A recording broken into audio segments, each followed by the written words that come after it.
তারাই আমাদেরকে রাজপথে ঠেলে দিয়েছে। আমরা চেয়েছিলাম এর সমাধানটা সংসদের ভিতরে।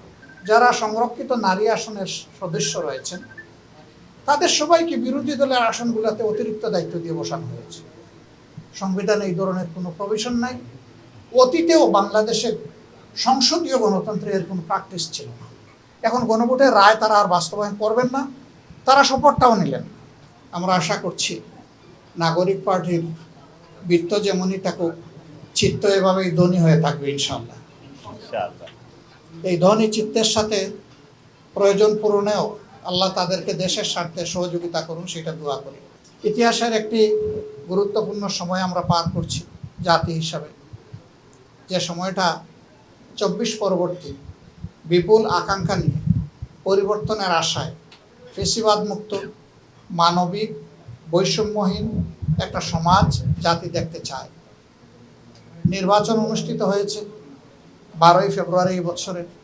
সে নির্বাচনে আমরা লড়াই করেছি।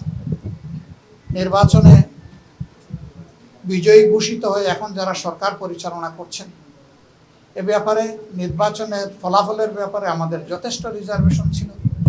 তারপরেও দেশ এবং জাতির বৃহত্তর স্বার্থে, গণতন্ত্রের স্বার্থে এই নির্বাচনকে আমরা ফলাফলকে মেনে নিয়েছি। সংসদের ভিতরে আমরা গঠনমূলক বিরোধী দল হিসেবে আমাদের ভূমিকা রাখার চেষ্টা করছি, কিন্তু দুঃখের বিষয় আসলে ভালোবাসা একদিক থেকে জোড়া নেয় না, দুই দিক থেকে আসতে হয়। দায়িত্ববোধ একদিকে জাগ্রত হলে হয় না।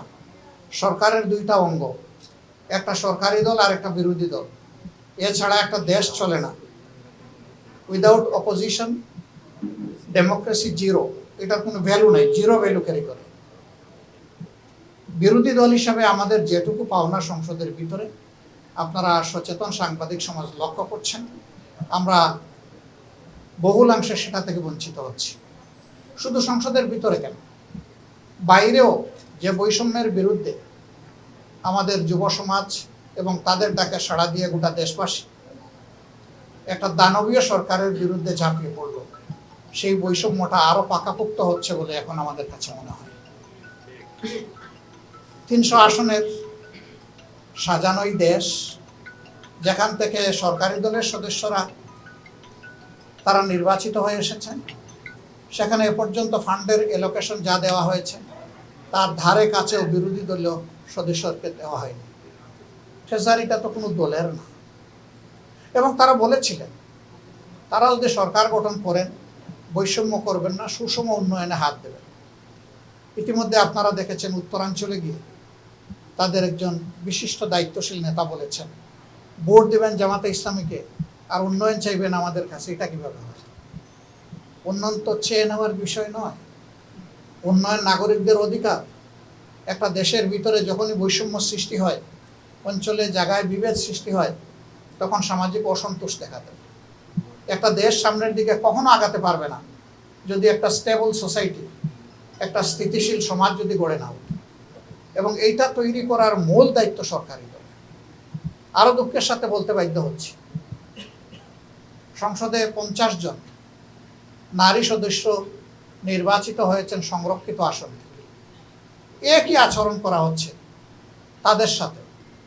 সংসদের তুমুল সমালোচনার পরে হালকা পাতলা এখন একটু তাদেরকে বিভিন্ন ক্ষেত্রে এলোকেশন ফান্ড দেওয়া হচ্ছে। এটা কেন হবে? এটা তো সমান হওয়া উচিত।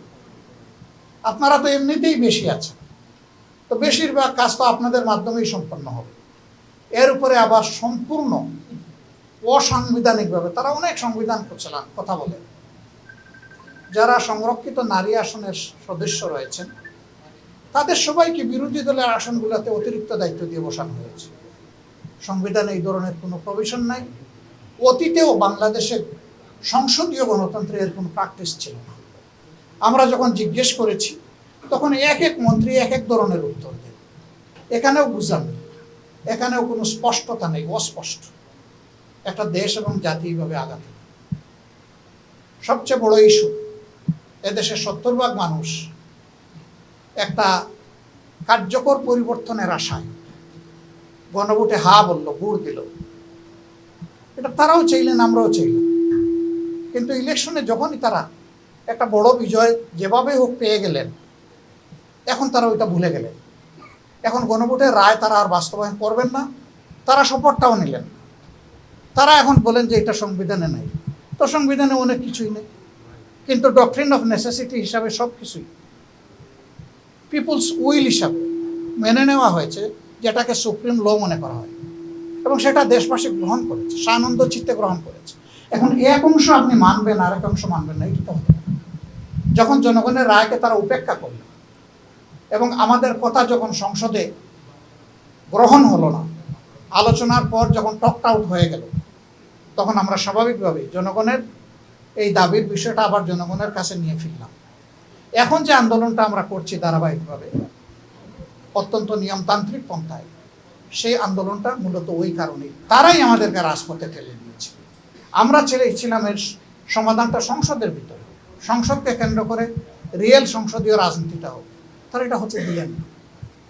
আমরা 11 দল ঐক্যবদ্ধ হয়ে জনগণের এই মৌলিক দাবি সহ অন্যান্য দাবিগুলো আদায়ে আমরা এখন কাজ করে যাচ্ছি। সাংবাদিক সমাজ, দেশের আয়না, বন্ধু সমাজ, ফোর্থ পিলার, চারদিক থেকে দেখা চক্ষু আপনাদের।